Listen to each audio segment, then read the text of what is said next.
वहीं चुनाव तारीखों के ऐलान के बाद प्रधानमंत्री मोदी ने ट्वीट कर कहा कि बीजेपी और एनडीए चुनाव के लिए पूरी तरह से तैयार है। कांग्रेस अध्यक्ष मल्लिकार्जुन खड़गे ने भी ट्वीट किया, वो सरकार पर हमलावर दिखे। एक सूत्र में बंधी आशाएं।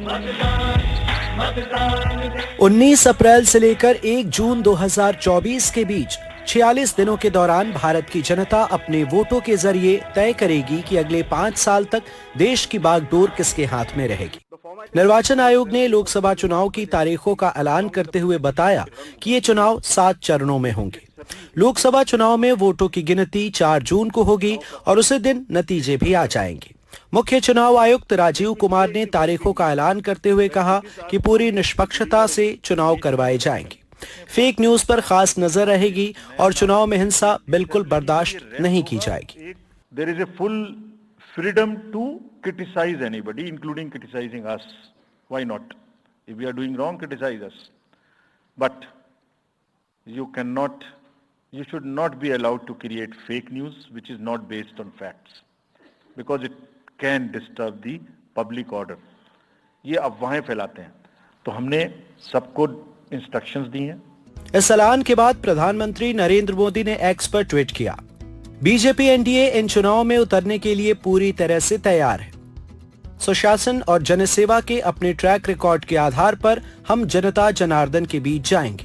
पूरा विश्वास है कि 140 करोड़ परिवारजनों का भरपूर स्नेह हमें लगातार तीसरी बार मिलेगा। 10 साल पहले जब हमने देश की बागडोर संभाली थी, तब देश और देशवासी इंडी अलायंस के कुशासन से पीड़ित थे। दुनिया भी भारत पर भरोसा करना छोड़ चुकी थी। हमने उस परिस्थिति में देश को निकाला और आज भारत तेजी से आगे बढ़ रहा है। लेकिन कांग्रेस अध्यक्ष मल्लिकार्जुन खड़गे ने ट्वीट कर सरकार को घेरा। उन्होंने कहा कि लोकसभा चुनाव भारत के लिए न्याय का द्वार खोलेगा। लोकतंत्र और संविधान को तानाशाही से बचाने का शायद ये आखिरी मौका होगा। हम भारत के लोग साथ मिलकर नफरत, लूट, बेरोजगारी, महंगाई और अत्याचार के खिलाफ लड़ेंगे। हाथ बदलेगा हालात। बीजेपी को भरोसा है कि इस बार उसका आना तय है। जी हाँ, भारत में एक बार फिर चुनाव का बिगुल बज गया है। दुनिया का सबसे बड़ा लोकतंत्र एक बार फिर तैयार है।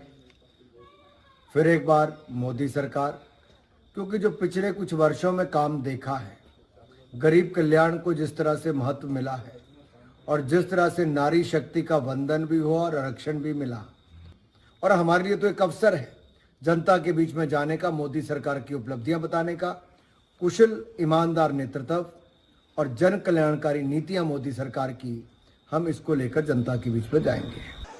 उधर कांग्रेस पार्टी ने इस बात पर सवाल उठाया कि आखिर लोकसभा को 7 चरणों में करवाने की क्या जरूरत थी।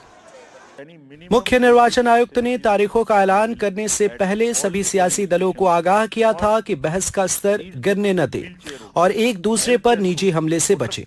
देखना होगा कि चुनावी पारा चढ़ने के साथ साथ उनकी सलाह पर कितना अमल होता है। Bureau report, NDTV India. उत्तर में हिमालय की बर्फीली